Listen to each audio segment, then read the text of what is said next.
Nabi Muhammad Shallallahu Alaihi Wasallam dalam lingkungan Arab jahiliyah tidak membuat Nabi Muhammad pada saat usia remaja tidak terbawa arus pergaulan yang salah.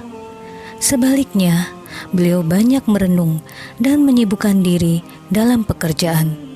Seperti halnya nabi-nabi yang lain, Nabi Muhammad SAW pernah bekerja menjadi pengembala kambing. Tersirat, selama hidup bersama keluarga Abu Thalib, Nabi Muhammad berusaha untuk tidak menambah beban pamannya. Apalagi beliau tahu bahwa Abu Thalib mempunyai banyak anak dan hidup dengan kondisi pas-pasan. Untuk itu, Nabi Muhammad meminta izin kepada Abu Thalib agar diperbolehkan untuk mengembala kambing milik para saudagar kaya di Mekah yang dititipkan ke Abu Thalib.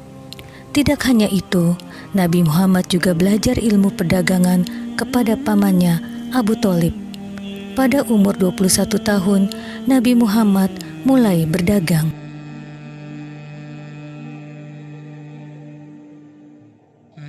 Pada saat berdagang, Nabi Muhammad membeli beberapa produk di pasar Ukas. Ada satu orang yang datang membeli dagangan Nabi Muhammad.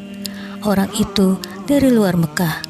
Setelah selesai transaksi, orang ini menitipkan dagangannya ke Nabi Muhammad. Karena orang ini ingin melakukan umroh jahiliyah, yaitu masih menyembah patung.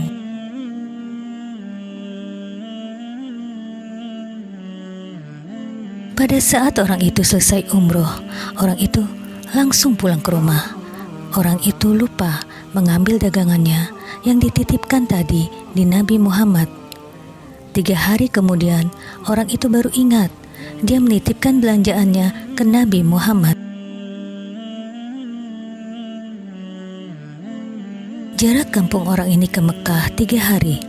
Ketika dia baru saja tiba dan bertemu Nabi Muhammad untuk mengambil barangnya. Ketika sampai pasar Ukas, orang itu kaget melihat Nabi Muhammad dalam kondisi yang sama, menjaga barangnya dan tidak bergerak. Beliau berada di situ terus. Orang itu bertanya, "Wahai Muhammad, apakah kau menunggu dari pertama saya meminta? Kau di sini terus?"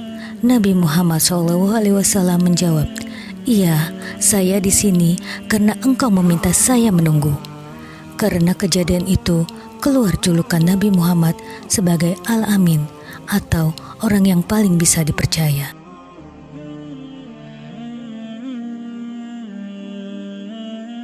Ternyata kejadian ini membuat satu Mekah tersebar. Bahkan banyak di wilayah sekitar Jazirah terkenal ada orang di Mekah yang bisa dipercaya, namanya Muhammad.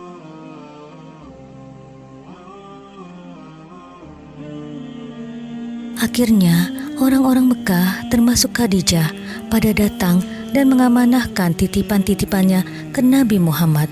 Dan semenjak itu, Nabi Muhammad menjadi pedagang yang sangat sukses.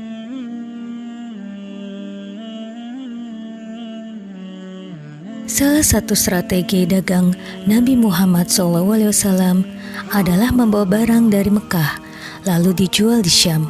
Setelah barang dagangannya laku, uang yang beliau dapat dibelanjakan dengan barang dari Syam, lalu dijual ke Mekah. Berbeda dengan pedagang yang lain yang hanya membawa dagangannya dari Mekah dijual ke Syam saja.